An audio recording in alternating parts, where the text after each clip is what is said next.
Hello प्यारे बच्चों, आज हम लोग पढ़ेंगे ब्रीथ। ब्रीथ को इंग्लिश में सर्कल कहते हैं। ये मेरा सर्कल है, ये सेंटर है ओ, और ये त्रिज्या है आर। त्रिज्या को आर से सूचित करते हैं। इसमें एक व्यास होता है, जो दो त्रिज्या को डिस्टेंस को दर्शाता है। व्यास को डी से सूचित करते हैं। व्यास बराबर फार्मूला होता है 2 गुने त्रिज्या। जैसा कि अभी हमने बताया कि दोनों त्रिज्या के डिस्टेंस को ही व्यास कहते हैं। इसका फार्मूला होता है 2 गुने त्रिज्या। त्रिज्या का भी एक फार्मूला हम कह सकते हैं। जो ये त्रिज्या है वो व्यास के आधा होता है।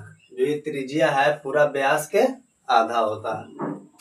यानी कि आर बराबर एक फार्मूला और भी निकलता है d/2। अब पढ़ते हैं वृत्त का क्षेत्रफल। वृत्त का क्षेत्रफल होता है पाई आर स्क्वायर। वृत्त का क्षेत्रफल पाई आर स्क्वायर। अब एक आता है वृत्त का परिधि। वृत्त का परिधि होता है 2 पाई आर।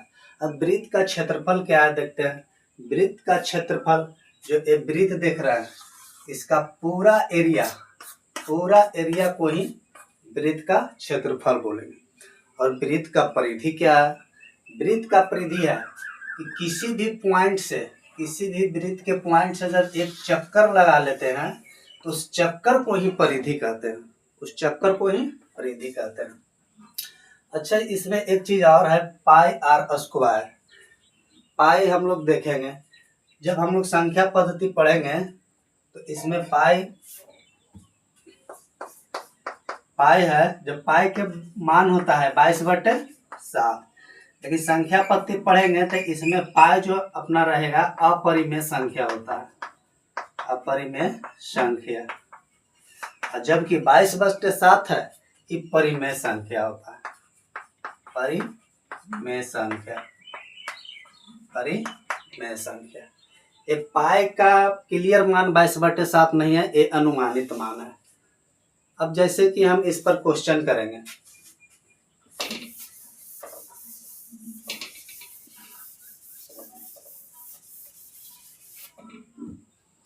जैसे क्वेश्चन देखेंगे, जैसे रहेगा कि यदि किसी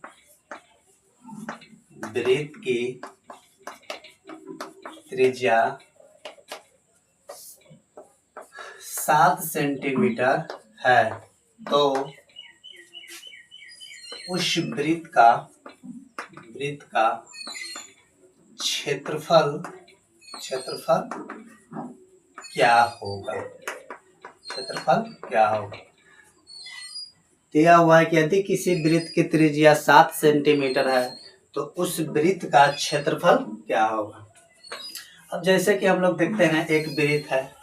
अभी वृत्त में बताया ये सेंटर ओ होता है, केंद्र होता है, और इसी को त्रिज्या बोलते हैं। त्रिज्या मेरा दिया हुआ है 7 सेंटीमीटर। अब इसका क्षेत्रफल पूछ रहा है। अभी क्षेत्रफल हमने बताया कि ये जो पूरा एरिया देख रहे हैं उसी को क्या बोलते हैं, क्षेत्रफल। अब देखेंगे वृत्त का क्षेत्रफल फार्मूला होता है पाई आर स्क्वायर।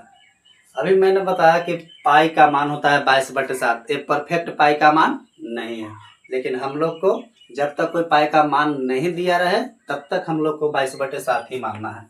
पाई का मान 22/7, आर दिया हुआ है 7 सेंटीमीटर, यानी 7 के होल स्क्वायर करेंगे।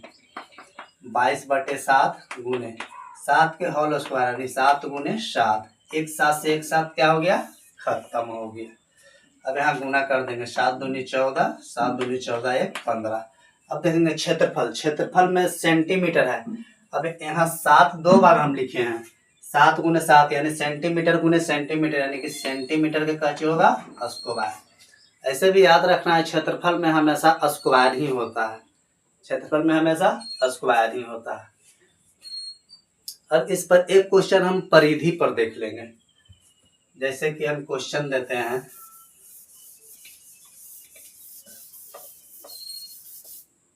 जैसे कि क्वेश्चन है यदि यदि किसी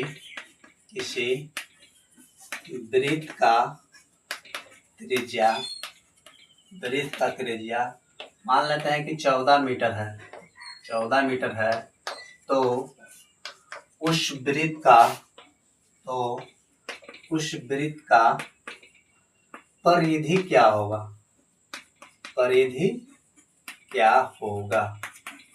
उस वृत्त का परिधि क्या होगा?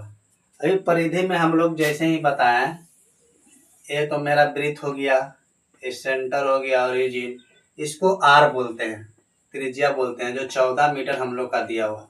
परिधि में अभी जस्ट बताया है कि कहीं से भी एक जगह से स्टार्ट हो जाना चाहिए, एक बिंदु से जो एक राउंड मार दिए उसी को परिधि कहते हैं। जैसे कि 2 पाई आर होता है फॉर्मूला। अब देखिए इसको लिखते हैं, वृत्त का परिधि बराबर 2 पाई आर। 2 का मान 2 का 2 लिखा जाएगा, पाई का मान होगा 22/7। आर हम लोग का दिया हुआ है 14 मीटर। देखो तो 7 दूनी के 14। अब इसको कर सकते हैं 22 दूनी 44 गुने 2, 44 दूनी 88। अब यहाँ देखेंगे 14 मीटर, सिर्फ 14 एक बार लिखा है, यानी कि सिर्फ क्या होगा? मीटर होगा। ये हमारा परिधि था। अब जैसे कि एक फार्मूला हम लोग और पढ़े हैं कि व्यास बराबर अगर दिया रहेगा तो कैसे बनेगा सर। चलिए एक फार्मूला उस पर भी एक क्वेश्चन हम लोग देख लेते हैं। जैसे मान लिया कि क्वेश्चन जैसे रहेगा कि यदि किसी वृत्त का व्यास दिया हुआ रहेगा, मान लिया कि 14 सेंटीमीटर है, तो उस वृत्त